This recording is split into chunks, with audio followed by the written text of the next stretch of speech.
Is this working? Because it wasn't before. Okay, so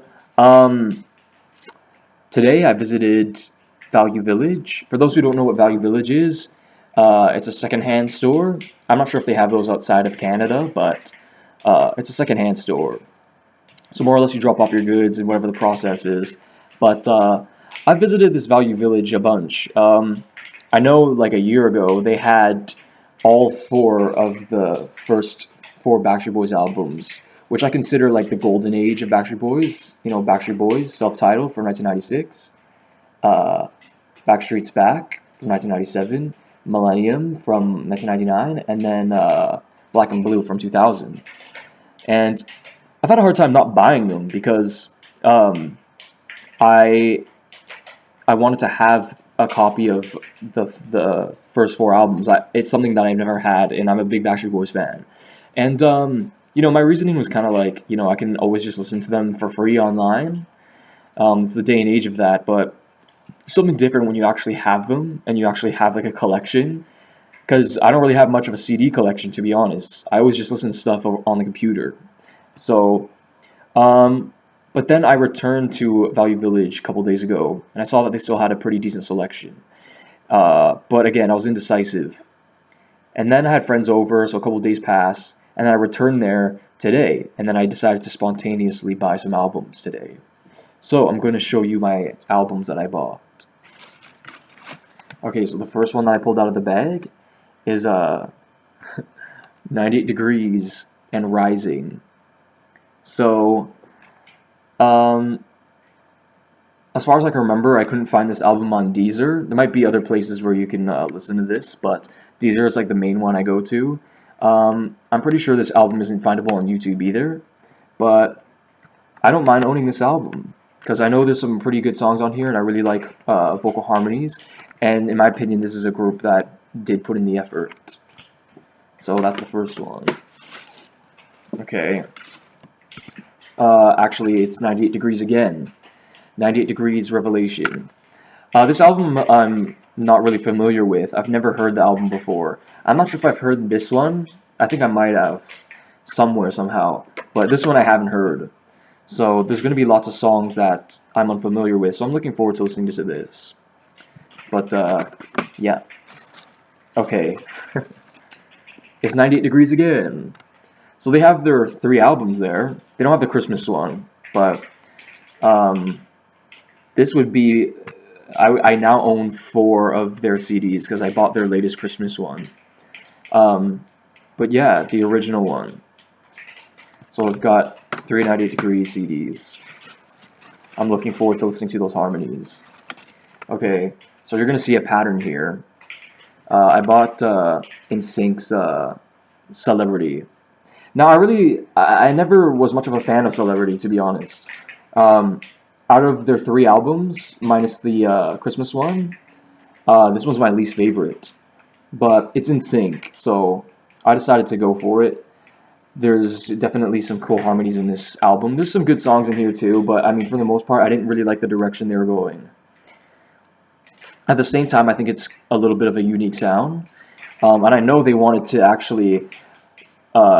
they actually wanted to like coin like dirty pop and actually kind of make it like a subgenre, but NSYNC didn't carry on after this, so okay.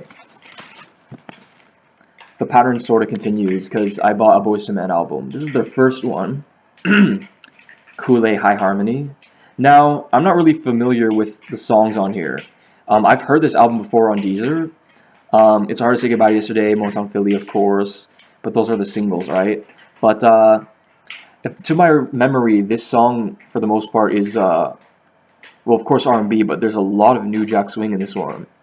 I'm a bigger fan of R&B than New Jack Swing, but I can get into it. But, yeah, I decided to go after this Boyz II Men album. It almost makes me feel bad just in case there are people who are interested in these albums, and I took them. Okay, so... I bought Black and Blue, Backstreet Boys. Now, I owned this album as a kid, but my CD got wrecked. There's a scratch in it now, so it doesn't work anymore. Actually, it works, but the last song doesn't work anymore. So it's just the last song that doesn't work anymore. But I decided to buy a new one. So this one should be fully functional. I looked at the back of the CD. It looks used, but I think it's still going to be able to play. And you know what? Interestingly enough, I've never actually owned the case or the booklets, because I swear, when I got this album, the CD, I swear this girl, because it was given to me. This girl on my bus when I was a kid, she like took it from her older sister or something and like gave it to me. We used to sing Backstreet Boys on the bus, my brother and I, and she would sing along with us. And she gave this album to us, and she said, "Oh, this has songs that you don't know, and maybe you can learn it." And that I did. So now I have the actual case and everything, and now the album will actually be decently protected. Okay, so next one is going to be Contrast, because this one's a metal album, and that's Mr. Big, Lean Into It. I really like this album. If you're into metal, maybe you'll be into this album if you haven't heard it before. If not, give it a chance. A running theme in their music is actually 3-part harmonies. So, I mean, they do have a harmony sound, but it's like mixed in with metal. And this album, it's a little bit glammy. Some of them not as much, but there's a good variety in this, and I think the songs are really good. Of course, music is subjective, but I think some of you guys might actually get into this. Okay, lastly, it wasn't supposed to be lastly, and I'll tell you why in a sec. The Millennium album. This is like basically my favorite album of all time. This is the album that introduced me to Backstreet Boys, essentially, but this too I did not have the case or booklet for growing up. This one was given to me too because my brother and I would sing Backstreet Boys around the house all the time, and it would be from this album. Because for Backstreet Boys fans, they might know this. Burger King released like a VHS tape, and it was from Into the Millennium Tour. So it was basically live performances, and we learned all the songs from there. And they had maybe like 7 songs on that VHS, maybe. And so we knew the songs from this, and a family member of ours just gave us the CD. So we had the CD, but we didn't have the case or booklet. So now I have that. And actually, this CD got wrecked too, the exact same time. Actually, the Black and Blue album and the Millennium CD, they were scratched in like the same spot. They were both together in like a paper slip thing for CDs. And I think something fell on it or something. It got lost in the basement for a while, and it got scratched. And I used to joke that that pattern that it created, that same pattern was like the crack in my heart when I saw it, because it like broke my heart a little because of how much these albums meant to me as a kid. It's kind of a dumb joke, but that's all the albums I got today. They were $2.99 each, so I thought that was a pretty good price. Some of them are only $2, but when the kid scanned them, I swear he only scanned $2.99, so I paid a little more, I think, for each of the albums. Actually, I have the receipts here. Let me see it.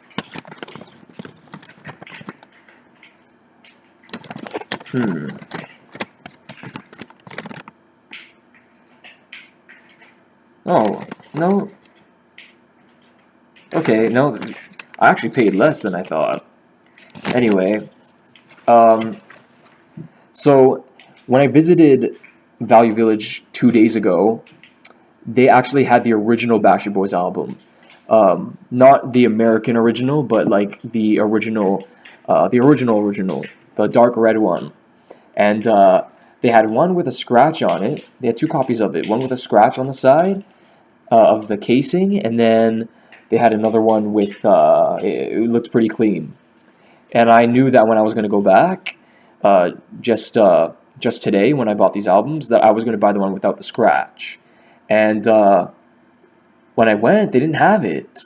And we looked high and low, my brother and I, and we couldn't find it, both of them. And I thought maybe I was tripping, but no, I remember correctly, and I knew exactly where it was too, because it was only a couple days ago that I went to visit there and decided to actually buy these CDs. Too bad I was indecisive the first time because they were gone. Someone swiped them, and both of them. So I was a little bit like, huh, interesting. And I have a hunch too that it was a person that was really into 90s music because when I first went there, there was some Hanson stuff there.